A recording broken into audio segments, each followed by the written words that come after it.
আগামী 20 মার্চ শহীদ স্মরণে সমাবেশকে কেন্দ্র করে আজ কল্যাণপুর প্রমোদনগর বিধানসভা কেন্দ্রের অন্তর্গত এডিসি ভিলেজের নগরাই পাড়ায় এক রাজনৈতিক সভার আয়োজন করা হয়।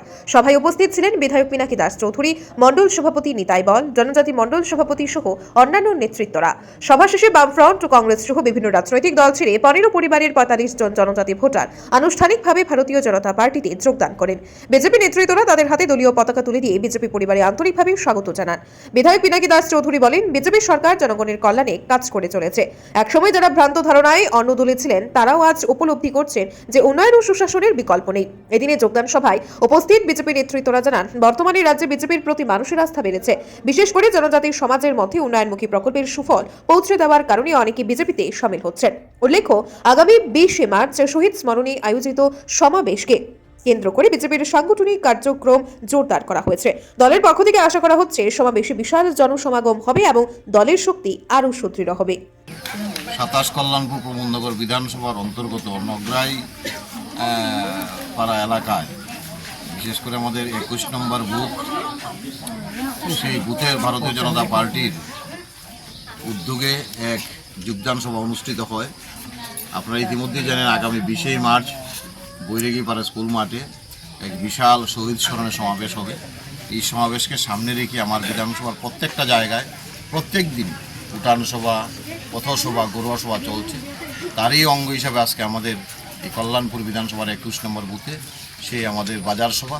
এই সভায় প্রায় সিপিএম, কংগ্রেস, বিভিন্ন রাজনৈতিক দল থেকে 15 পরিবারের 45 জন ভোটার সেখানটায় ভারতীয় জনতা পার্টিতে সামিল হয়েছে। ওনারা বিশ্বাস করেন এবং আস্থাও রেখেছেন যে ভারতীয় জনতা পার্টির যে বিকাশমুখী সরকার নরেন্দ্র মোদীর নেতৃত্বে সারা ভারতবর্ষে চলছে এবং রাজ্যের আমাদের সকলের প্রিয় মুখ্যমন্ত্রী ডক্টর মানিক সাহার নেতৃত্বে এবং দলের সাংগঠনিক যিনি দায়িত্বে রয়েছেন আমাদের সকলের প্রিয় সভাপতি রাজীব ভট্টাচার্যের নেতৃত্বে যেভাবে বিকাশমুখী কাজ চলছে তার উপর আস্থা বিশ্বাস রেখেই ওনারা আমাদের দলে সামিল হয়েছে। আমি বিশ্বাস করি যেভাবে প্রত্যেকটা জায়গায় বিরোধী সমর্থকরা আমাদের দলে সামিল হচ্ছে, আগামী দিন বিরোধীদের জামানত ঠিকবে না 28 নির্বাচন আসতে আসতে। তাই ওনাদেরকেও আমি স্বাগত জানাই এবং আমি বিশ্বাস করি আগামী দিন এই এলাকার সংগঠন আরও শক্তিশালী হবে। তারপরেও পার্টি সিদ্ধান্ত নিয়েছে এবং বিগত দিন থেকে আমরা শুরু করেছি 25 বছর, তার আগে 10 বছর বাম জমানার আমলে কি পাহাড় কি সমতল, প্রত্যেকটা জায়গায় যারাই অন্যায়ের বিরুদ্ধে কথা বলতো, যারাই মানুষের স্বার্থে কথা বলতো, তাদেরকে পৃথিবী থেকে সরিয়ে দেওয়া হতো।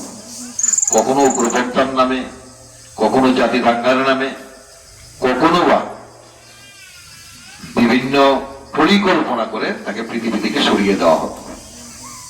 এবং আমরা সেই শহীদ পরিবারদের শ্রদ্ধা জানানো তো দূরের কথা, তাদের পাশে দাঁড়ানোর পর্যন্ত সুযোগ পেতাম না। কারণ মানুষ ভুলে যেত যে আমি যদি যাই তাদের শ্রদ্ধা জানানো বা সহানুভূতি জানানো, তাহলে আমারও পরিণাম এই অবস্থা হবে। এই একটা শাসন ব্যবস্থা কায়েম করেছিল দীর্ঘ 25 বছরে। এই জায়গায় 18 সালের আগে আপনারা দেখেছেন ভারতীয় জনতা পার্টি এবং আমাদের আইপিএফটি জোট করে আমরা নির্বাচন লড়েছি এবং ক্ষমতায় প্রতিষ্ঠিত হয়েছি। তা থেকে আমরা প্রথম কাজ সেখানটায় শুরু করেছি, যারাই শহীদ হয়েছে বিগত দিন তাদের পরিবারের যারাই বেঁচে রয়েছেন তাদের পরিবারের সঙ্গে কথা বলা, তাদেরকে সমাবেশে আনা, তাদেরকে সম্মান দেওয়া। তারা যে সমাজের জন্য লড়াই করেছে সেই সম্মানটুকু যাতে তাদের পরিবারটুকু দিতে পারি, তার জন্যই কল্যাণপুরে শহীদ স্মরণে সমাবেশ হয় এবং বৈরাগী পাড়া স্কুল মাঠে শহীদ স্মরণে সমাবেশ হয় এবং কমলনগরে একটা সমাবেশ হয় এবং পশ্চিম গিরাদুরিতে একটা সমাবেশ হয়।